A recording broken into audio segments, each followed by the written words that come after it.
പ്രധാനമായും ഞാൻ ഈ വീഡിയോ ഫേസ്ബുക്കിലെ എൻ്റെ പ്രിയപ്പെട്ട സുഹൃത്തുക്കളെ ഉദ്ദേശിച്ചാണ്. പക്ഷേ യൂട്യൂബിലും ആ കാര്യം ഒന്ന് അറിഞ്ഞോട്ടെ എന്ന് കരുതി ഞാനിങ്ങനെ പറയാം. എൻ്റെ ചാനല് ഏതാണ്ടൊരു 40,000 ഫോളോവേഴ്സും സബ്സ്ക്രൈബേഴ്സും ആയ സമയത്ത് ഈ കാര്യം ഞാൻ 2-3 വീഡിയോകളിൽ പറഞ്ഞിട്ടുണ്ടായിരുന്നു. പക്ഷെ അതിനുശേഷം പറയാത്തത് എൻ്റെ തെറ്റ്. ആ തെറ്റ് ഞാൻ തിരുത്തുകയാണ്. ഫേസ്ബുക്കിൽ യൂട്യൂബിലൊക്കെ ഞാൻ ഇടുന്ന വീഡിയോകളിൽ ഇടതുപക്ഷത്തെക്കുറിച്ച്, CPM-നെ കുറിച്ച്, സഖാവ് പിണറായി വിജയനെ കുറിച്ചൊക്കെ നല്ല രീതിയിൽ വിമർശിക്കാറുണ്ട്.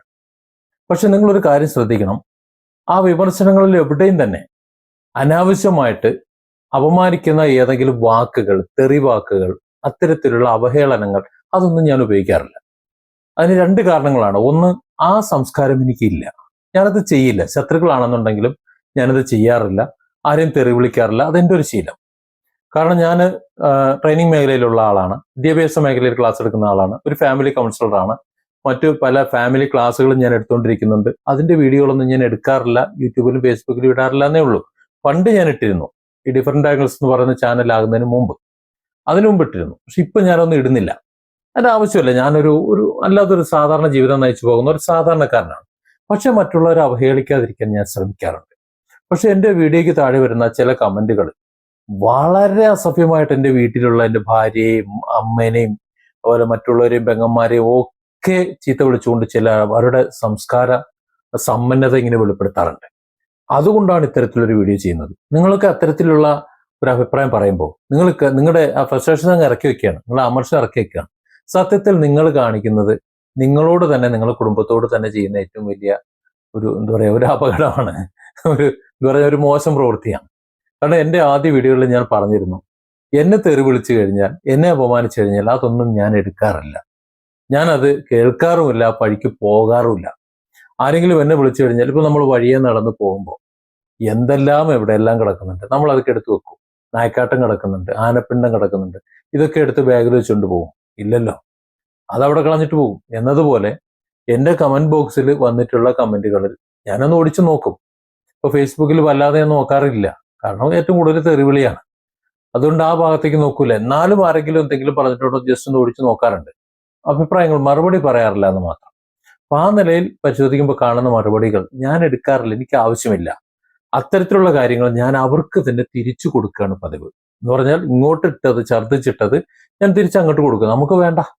ഇനി ഒരു പക്ഷെ അവരെടുത്തിട്ടില്ല എന്നുണ്ടെങ്കിൽ, അതാണ് ഞാൻ അന്ന് എൻ്റെ വീഡിയോയിൽ പറഞ്ഞിരുന്നത്, നമുക്കൊരു സാധനം തന്നാൽ നമ്മൾ എന്ത് ചെയ്യും? നമുക്ക് തിരിച്ചു കൊടുക്കും, അല്ലേ? ചിലപ്പോൾ അവർ നമ്മുടെ വീട്ടിൽ വെച്ചിട്ട് പോകും. അപ്പോഴും നമുക്ക് വേണ്ടാന്നുണ്ടെങ്കിൽ നമ്മളതെടുത്ത് അവരുടെ വീട്ടിൽ കൊണ്ടുവന്ന് കൊടുക്കും. എന്നതുപോലെ ഇത് സോഷ്യൽ മീഡിയയിലായതുകൊണ്ട് എൻ്റെ കമന്റ് ബോക്സിൽ കൊണ്ട് ആവശ്യമില്ലാതെ എന്നെ തെറി വിളിക്കുമ്പോൾ അവർക്ക് അവരുടെ അഭിപ്രായങ്ങൾ പറയാനുള്ള സ്വാതന്ത്ര്യമുണ്ട്. ഞാൻ പറയുമ്പോൾ എൻ്റെ അഭിപ്രായം യോജിക്കുന്നില്ല എന്നുണ്ടെങ്കിൽ ഭിന്നമായിട്ട് പറയാം. ഈ പറയുന്ന ആൾക്കാരുടെ അമ്മനോ പെങ്ങളെയോ ഭാര്യയോ ആരെയും ഞാൻ തെറി വിളിക്കുന്നില്ലല്ലോ. ആരും ഞാൻ തെറി വിളിക്കുന്ന ഒന്നുമില്ല. ഞാൻ അവരോട്ടൊരു ബന്ധം പോലും ഇല്ല. എന്നിട്ടും രാഷ്ട്രീയത്തിന്റെ പേരിൽ, വേറെ എന്തെങ്കിലും പേരിലൊക്കെ വന്ന് ഇവിടെ ഒന്ന് തെറി വിളിക്കുമ്പോൾ ഇവർ ചിന്തിക്കാത്തൊരു കാര്യമുണ്ട്. ഇതേ ചാനലിൽ തന്നെ സഖാവ് പിണറായി വിജയനെ കുറിച്ച് നന്നായി സംസാരിച്ചിട്ടുള്ളതും വികസനത്തെ കുറിച്ച് പറഞ്ഞിട്ടുള്ളതും ആയിട്ടുള്ള വീഡിയോകളുമുണ്ട്. അതുപോലെ ട്രോൾ ചെയ്തുകൊണ്ട്, രണ്ടുമുണ്ട്, എല്ലാം ഉണ്ടാവും.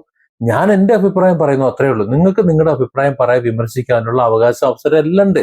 പക്ഷെ തെറി വിളിക്കുമ്പോൾ എന്താ പറ്റുമെന്ന് വെച്ച് കഴിഞ്ഞാൽ, അല്ലെങ്കിൽ വേണ്ടാതീനം പറയുമ്പോൾ, ഒന്ന് നിങ്ങളുടെ സംസ്കാരമാണ് 4 പേര് കാണുന്നത്, എഴുതി വെക്കുന്നത് താഴെയല്ലേ, നിങ്ങളുടെ സംസ്കാരമാണ് ഇങ്ങനെ കാണുന്നത്. 2, ഞാനത് എടുക്കില്ല. നേരത്തെ ഞാൻ പറഞ്ഞതുപോലെ ഞാൻ എടുക്കാതെ അത് നേരെ നിങ്ങൾക്ക് തിരിച്ചു തരിക ചെയ്യാം. ചിലപ്പോൾ നിങ്ങളതവിടെ ഛർദ്ദിച്ച് വെച്ചിട്ട് പോയിട്ടുണ്ടാവും. അപ്പൊ ഞാൻ എൻ്റെ മനസ്സിൽ വെക്കണമെന്നറിയാം, നിങ്ങളത് തിരിച്ചെടുത്തില്ല എന്നുണ്ടെങ്കിൽ നേരത്തെ വീട്ടിൽ കൊണ്ടുപോയി തന്നു എന്ന് പറയുന്നത് നിങ്ങൾ വീട്ടിലുള്ള മാതാപിതാക്കൾ, വേണ്ടപ്പെട്ടവരുണ്ടാവില്ല, അവർക്ക് സമർപ്പയാമീന്നാണ് ഞാൻ ചിന്തിക്കുന്നത്. ഞാൻ അവർക്ക് കൊടുത്തു. നിങ്ങൾ തന്ന മുതൽ എനിക്ക് വേണ്ടാത്തതുകൊണ്ട്, നിങ്ങൾക്ക് വേണ്ടാത്തതുകൊണ്ട് ഞാനത് അവർക്ക് തിരിച്ചു കൊടുത്തു. അതിനർത്ഥം നിങ്ങൾ നിങ്ങളുടെ തന്തയ്ക്കും തള്ളയ്ക്കും വിളിച്ചു എന്നാണ്. എന്നെ വിളിക്കുന്ന തെറികളൊക്കെ നിങ്ങൾ അവരെ വിളിച്ചു എന്നാണ് അർത്ഥമാക്കുന്നത്. ഞാൻ അത്ര ചിന്തിക്കുന്നുള്ളൂ, അതിനപ്പുറത്തേക്കൊന്നുമില്ല. അതുകൊണ്ട് നിങ്ങൾ ഇനിയും വിളിച്ചോളി, ഒരു കുഴപ്പമില്ല, ധൈര്യമായിട്ട് വിളിച്ചോളി.